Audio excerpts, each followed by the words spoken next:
आपने मुझे आखिरी, जैसे तेज भान भैया कहे कि अब आखिरी शहीद के बाद कामता माखन को खड़ा कर दिया जाए।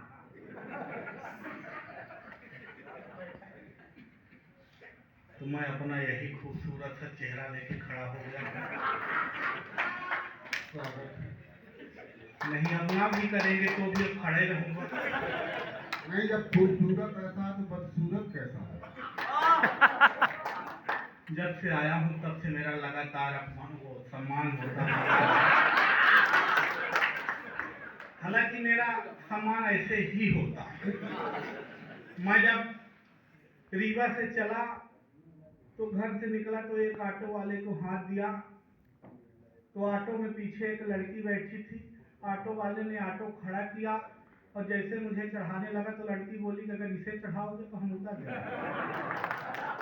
मेरा वहां से सम्मान स्टार्ट हुआ। पीछे से हमारी श्रीमती जी आ रही थी, उन्होंने दूसरे ऑटो वाले को हाथ दिया, बोला रेलवे स्टेशन तक का कितना लोगे? वो बोला 100 रुपए लूंगा। वो बोली अगर ये हमारे प्राणनाथ भी साथ में चलेंगे तो कितना लोगे? वो बोला तो भी 100 रुपए लूंगा। वो बोली देखे 100 रुपए की इज्जत मेरी है, तुम्हारी फूटी कौड़ी की। तो मेरा सम्मान घर से ही शुरू हो गया था। कोई दिक्कत नहीं। मैं यहाँ जब आया मैंने देखा कि पैलेस में है, इसलिए मैं ये कपड़े पहन के आया। नहीं मैं तो सफेद कपड़े बिल्कुल लक्ष्मीकांत भैया की तरह पहन के जाता हूँ। सफेद बिल्कुल इस तरह से पहन लेता हूँ तो लोगों को पता नहीं चलता कहाँ से आदमी है कहाँ से कपड़ा। नहीं मजाक की बात नहीं है। मेरे सम्मान में छाता वाली लाइट लगी। ये वाली लाइट मेरे जयमाले पे लगी थी, उसके बाद आजा लगी है। ये तारक भैया की व्यवस्था हो सकती है, पूरे आयोजक मंडल की हो सकती है कि छाता वाली लाइट लगाओ कामता माखन आ रहा है। ये कैमरा वाले भैया हमारे सामने बिल्कुल खड़े हैं। आ रही भैया नहीं, जब ये वाला बड़का वाला ये है तो फोन काहे निकाले? मजाक का विषय ही नहीं। लोग डिजिटल से लेके तो निगेटिव आती, फोन में तो आ ही नहीं सकती। मैं जब जमाले में बैठा था तो कैमरामैन हमारे पास आया, कान में बोले माखन भैया आपने बताया नहीं तो 50,000 रुपए अब एक्स्ट्रा लगेंगे। मैंने कहा काहे के? बोला का बताएं ब्राइटनेस बढ़ाते हैं तो भाभी जी की फोटो गायब हो जाती, घटाते हैं तो आपकी।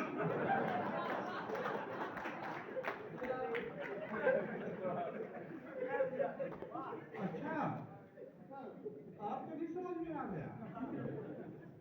कोई दिक्कत नहीं है, मेरा सम्मान है। मैं अपना वही सम्मान लेकर के आगे बढ़ा। आज इस पावन भूमि को नमन करता हूँ। बहुत अच्छा मंच है, बारंबार नमन करते हुए आप सबके सम्मान में। हालांकि मेरा सम्मान तो पहले रवि दादा ने कर दिया था। रवि दादा बहुत बुद्धिजीवी आदमी है, मैं उनसे ज्यादा टैलेंटेड आदमी। मेरे अंदर अलग टैलेंट कूट के भरा है।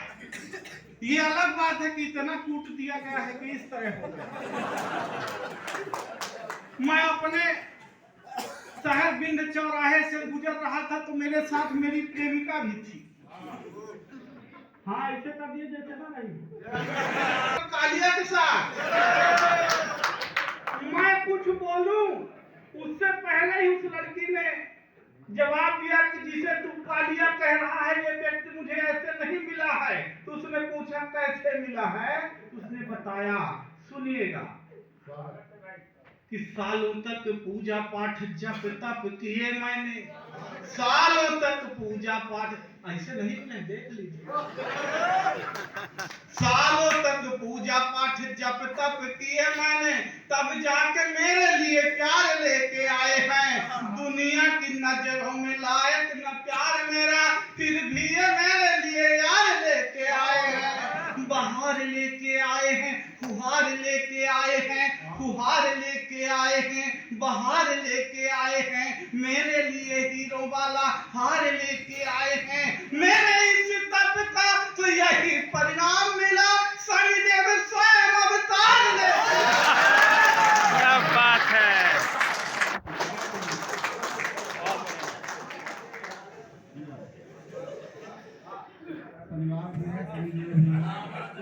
दर्शन कर लीजिए। अब मेरी तरह दिख रहे अगर यहाँ 1-2 पीस भी हों तो कल से अपने आप को शनिदेव भी समझे। नहीं, बहुत ए करने की जरूरत नहीं है। तेल चढ़ जाएगा, हल्का नहीं लगता है। हाँ, बड़ी मेरी खुद की समस्या मैं बता रहा हूँ। मेरे शादी वाले आते थे कि लौट जाते। मैं आज तो गार्डन में जैसे सुना कि सचिन पैलेस में कार्यक्रम है, मैं बड़ा प्रसन्न हुआ। मैं ऐसे ही एक अपने रीवा में गार्डन बुक करने के लिए गया। मैंने गार्डन बुक किया, उसने कहा तारीख बताइए, मैंने कहा 9 फरवरी। उसने तारीख बुक की, बोला कि काहे के लिए, मैंने कहा तिलक के लिए। बोला तिलक कहाँ से आएगा, मैंने कहा पता नहीं। बोला काहे ऐसा काहे कर रहे, कहीं अभी हमने कहा भी सेटा ही नहीं। उसने कहा बिना सेट किए तारीख काहे बुक कर, मैंने कहा पहले तारीख बुक करता था, फिर जब आकर के गार्डन बुक करता था तब तक में कैंसिल हो जाती, इसलिए आज गार्डन कैसे बुक करता। तो आप लोग घबराइए नहीं, कोई टेंशन लेने की जरूरत नहीं। इसी तरह से मेरे पिताजी के एक निवेदन करने पर एक शादी वाले हमारे घर आए मुझे देखने, कोई बात नहीं, मुझे देखने के लिए आए और देख करके जाने लगे, कुछ बोले नहीं। तो हमारे पिताजी आगे बढ़े, बोले आपने लड़का देख लिया, कुछ बोला नहीं। उन्होंने कहा देखिए मैंने इसको देख लिया है, अब आप इसे ब्यूटी पार्लर वाले को दिखाइए। पिताजी ने कहा अरे देखिए सब शादी ब्याह लड़के और लड़की का संबंध है, आप लड़की को दिखाइए। तो फिर मुझे देखने के लिए लड़की आई। आधा घंटे तक लड़की मुझको देखती रही, हम लड़की को देखते रहे, न लड़की हमसे कुछ कह रही थी न हम लड़की से कुछ कह रहे थे। आधा घंटे बाद लड़की ने हिम्मत करके मुझसे बोली कि भाई साहब लड़का आप ही हैं। मैंने कहा जी बहन जी हम हैं।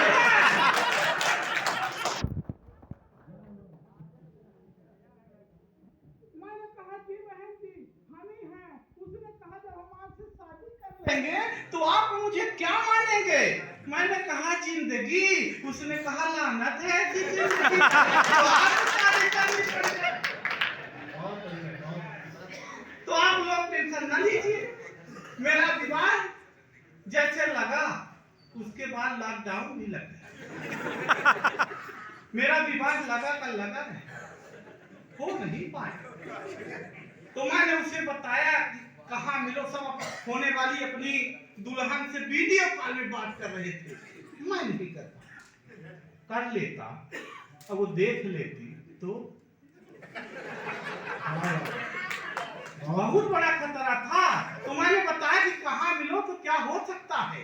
मैंने कहा कि फोन में ही की है बात, दिन दिन रात रात 4G का लाभ एक दिन ना उठाया है। प्रेम में पले हुए थे, प्रेम में जले हुए थे, प्रेम में प्याला पी के प्रेम गीत गाया है। वरमाला हाथ में थी, सखियां भी साथ में थी, सखियां भी साथ में थी, वरमाला हाथ में थी। दुल्हन ने देखते ही जोर से चिल्लाया है कि एक प्रश्न पूछती हूँ आप ही बताएं नाथ, मुखड़ा पति का किस सांचे से बनाया। अब उनको क्या मालूम कि जिस सांचे से प्रभु सबका मुखड़ा बना रहे थे वो ये सांचा ही है। मैं ये सांचा लेकर एक डॉक्टर साहब के पास पहुंचा। मैंने कहा डॉक्टर साहब इस सांचे पर भी कोई कारीगरी हो सकती है। डॉक्टर साहब ने कहा बिल्कुल हो सकती है। मैंने कहा क्या? बोले प्लास्टिक सर्जरी। मैंने कहा कितना लगेगा? बोले 3.5 लाख। मैंने बोला कम? बोले नहीं। मैंने कहा अगर प्लास्टिक अपने घर से दे दो तब तो काम हो सकता है। उन्होंने कहा बिल्कुल नहीं, फालतू की बात न करो, यहाँ से निकल लो। प्लास्टिक सर्जरी कर दे। अरे आप तो ऐसे बैठे हैं जैसे अब नहीं कह सकता।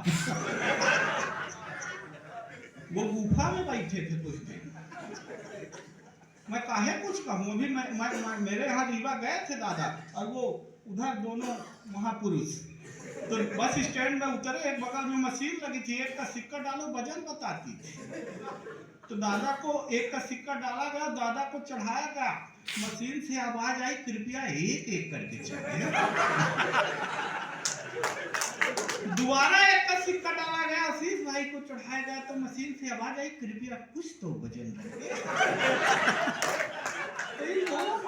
को भी हम बारंबार प्रणाम करते हैं। दादा बगल में चरकुरिया दादा बैठे हैं, उनको विशेष प्रणाम करता हूँ, सादर प्रणाम करता हूँ, क्योंकि वो जिस तरह से उनके बाल उसी तरह उड़े हैं जिस तरह से यूपी में कांग्रेस उड़ गई है। मैं उनको विशेष प्रणाम इसलिए भी कर लेता हूँ, वो हमारे बुजुर्ग हैं, और हमारे बुजुर्ग अगर इस तरह हैं तो हम क्या कहें कि हम जवान कैसे हैं। चार पंक्तियां और निवेदन करता हूँ। जयमाले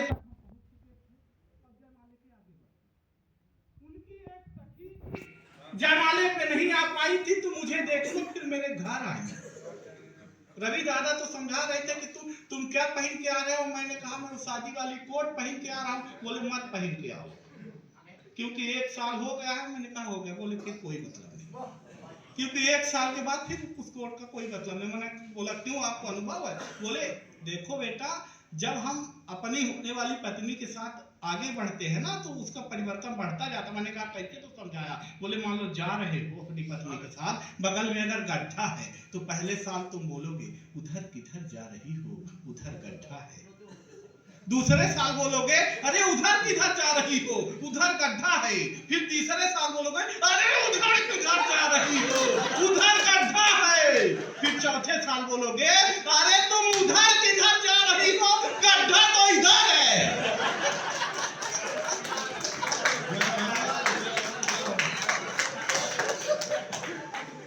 बहुत जिसको नहीं बोलना है वो नहीं बोलेगा, जिसको बोलना है वो बोलेगा। हमारे साथ तो परिस्थितियां अलग है। मैं सोचता कुछ हूँ आदरणीय और होता कुछ है। अंगूठा समझ के रखा था, साइन निकल गई। अब फिर मैं पेप्सी लेके बैठा तो वाइन निकल अंगूठा समझ के रखा था, साइन निकल गई। और मैं पेप्सी लेके बैठा तो वाइन निकल गई। और जिस फोटो को देख करके मैं झूम रहा था, सामने मिली तो वो डाइन निकल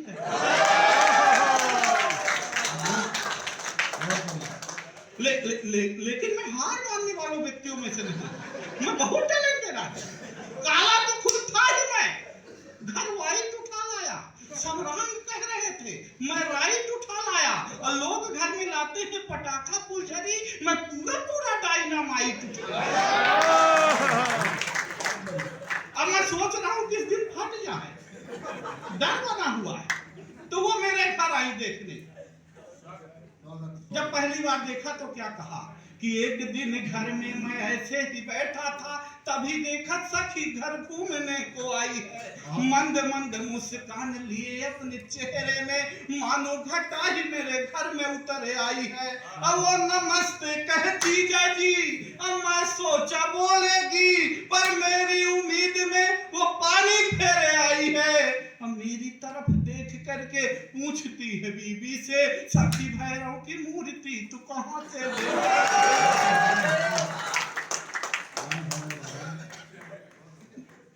अच्छा है, अखिलेश भैया के बगल में बैठा दिए थे। ऐसे लग रहा था वो अंग्रेज हैं। अब ऐसा मुझे ऐसा लग रहा था देख करके जैसे मैं वेस्ट इंडीज से आया। कोई दिक्कत नहीं है। रवि दादा तो अब मेरे में अच्छा है कह रहे हैं। इनको एक जगह इन्होंने कसम खा ली कि मैं नहीं बोलूंगा। कार्यक्रम में गया और कसम खा ली मैं बोलूंगा ही नहीं, ऐसा लिफाफा लेके जाऊंगा। आयोजक मंडल से जो संचालन कर रहे थे उन्होंने बुलाया कि रवि जी आएंगे और आप सबके सामने कुछ बोलेंगे। अब रवि जी पहुंचे, बोले आप लोगों को कुछ मैं बताना चाहता हूँ, आप लोग समझे क्या? क्योंकि लोग कह देते हैं समझे। तो बोले जब आप समझ गए तो और मैं काहे को समझाऊं। ये बैठ गए। दोबारा संचालक महोदय ने लगाई कि रवि जी आएंगे, आप लोग कुछ समझाएंगे। दोबारा खड़ा हुए तो फिर बोले कि मैं आप लोग कुछ बोलना चाहता हूँ, समझाना चाहता हूँ, आप लोग समझे क्या? उस बार उन लोगों ने कहा नहीं। इन्होंने कहा जब अभी तक नहीं समझे तो अब मैं क्या समझाऊं। अब आयोजक परेशान हो गए तो संचालक ने तिबारा बुलाया कि रवि जी आएंगे और आप लोगों को समझाएंगे। फिर ये खड़े हुए और आए और बोले मैं आप लोगों को समझाना चाहता हूँ, आप लोग समझे क्या? तो आधे बोले समझे, आधे बोले नहीं समझे। ये बोले जो समझ गए हैं वो ना समझो को समझा दे, मैं कुछ नहीं समझाना चाहता। तो ये मैं सतना की इस धरती को सादर प्रणाम करता हूँ। आज का ये दौर, आज की युवा पीढ़ी किधर जा रही है, मैं यहाँ आकर के बिल्कुल धन्य हो गया हूँ। और मैं हाथ से रच का कभी हूँ, लेकिन मेरा मन यहाँ आकर के ऐसा लगता है कि मैं भी एक दो क्षण इस शौर्य के नाम, इस मंच के नाम पढ़ना चाहता हूँ, इस वीर शहीदों के नाम पढ़ना चाहता हूँ।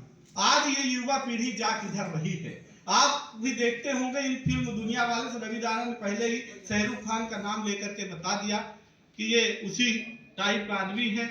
तो मैं उन फिल्म दुनिया वालों से निवेदन करना चाहता हूं, आज ये दुनिया किधर जा रही है कि तुम भारत को भारत रहने दो, तुम भारत को भारत रहने दो, न इसे एडवांस करो जी। तुम भारत को भारत रहने दो, न इसे एडवांस करो जी। तुम सिर्फ भारत के संस्कार बचाओ, न लुंगी डांस करो जी, न लुंगी डांस करो जी।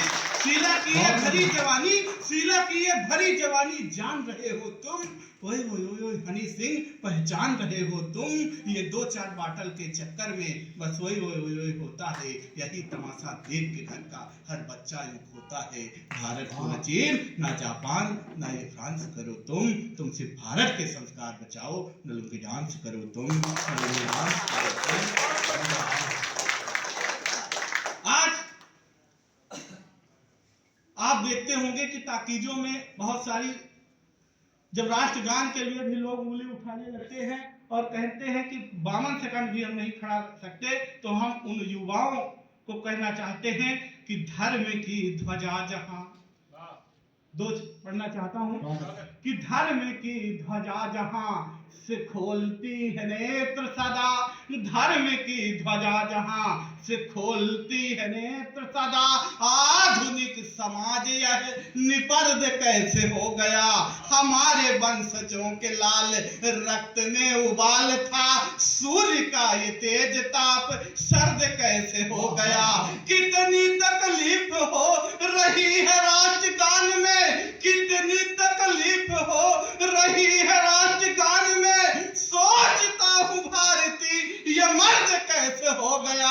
अंगद के पांव जहां, अंगद के पांव जहां रचते थे इतिहास, उसी राष्ट्र में ये पैर दर्द कैसे हो गया, उसी राष्ट्र में ये पैर दर्द कैसे हो गया। इमली को चख चख ईख का बखान करे, मुंह देख देख के इंसाफ मत कीजिए। देश की जो आन बान शान में ये चोट करे, ऐसे देशद्रोहियों को माफ मत कीजिए। रंग रूप वेशभूषा, रंग रूप वेशभूषा में हमें न बांट कर जातिवादी और बड़ा ग्राफ मत कीजिए। और एक बार जड़ से उखाड़ फेंको बात को, ये कोयला है बार बार साफ मत कीजिए, ये कोयला है बार बार साफ मत कीजिए। एक छोटी सी रचना 1.5 मिनट की और पढ़ना चाहता हूँ, क्योंकि दादा ने कहा था कि बहुत लंबी नहीं फेंकना।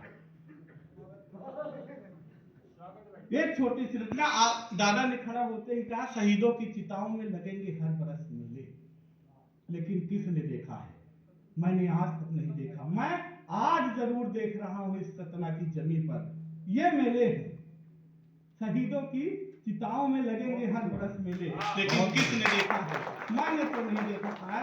आज देख रहा हूँ, हो सकता है आज ये मेरी रचना सार्थक हो जाए कि आज भी उनकी कब्र में यारो खेल रहे हैं ढेले, आज भी उनकी कब्र में यारो खेल रहे हैं ढेले, आज भी उनकी कब्र में यारो खेल रहे हैं ढेले।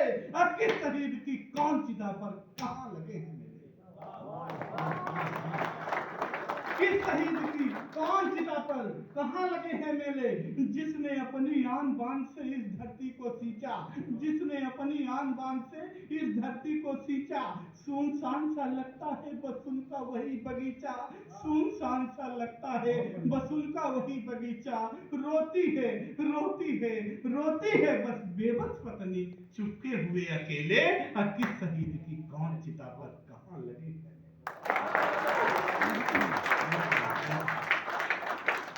किसी ने अपनी आंख का तारा, किसी ने साथी खोया है।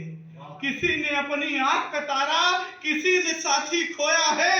इन आंसू को अंदर रखकर फिर आंखों को धोया है। अरे जो भी मिलता इस सिस्टम में लूट रहे हैं चेले। और किस शहीद की कौन चिता पर कहाँ लगे। कभी रखे थे तुर्बत में, जाके सूखे फूल गए। कभी रखे थे तुर्बत में, जाके सूखे फूल गए। 4 दिनों की चर्चा कर ली, फिर कैसे ये भूल गए। अरे बहुत सहा है सरकारों को, कब तक इनको झेले। किस शहीद की कौन चिता पर। दोस्तों ये है माखन, कामता माखन जी 3-5 के कलाकार यूट्यूब चैनल के। और आज कवि सम्मेलन में अपनी प्रतिभा का परिचय देते हुए मैं आप सभी का मित्र राकेश सेन लाइव टेलीकास्ट सतना से 17 दिसंबर 2022 को सचिन पैलेस सतना से दिखाता हुआ यहाँ पर लक्ष्मी यादव जी मुख्य अतिथि के रूप में बैठे हुए हैं। और मैं अपने चैनल के माध्यम से सभी कवियों को लाइव आपको दिखा रहा हूं। अगर ये वीडियो हमारा अच्छा लगे तो इस चैनल को लाइक करें, सब्सक्राइब करें, बेल आइकन को दबा दें। बहुत बहुत धन्यवाद।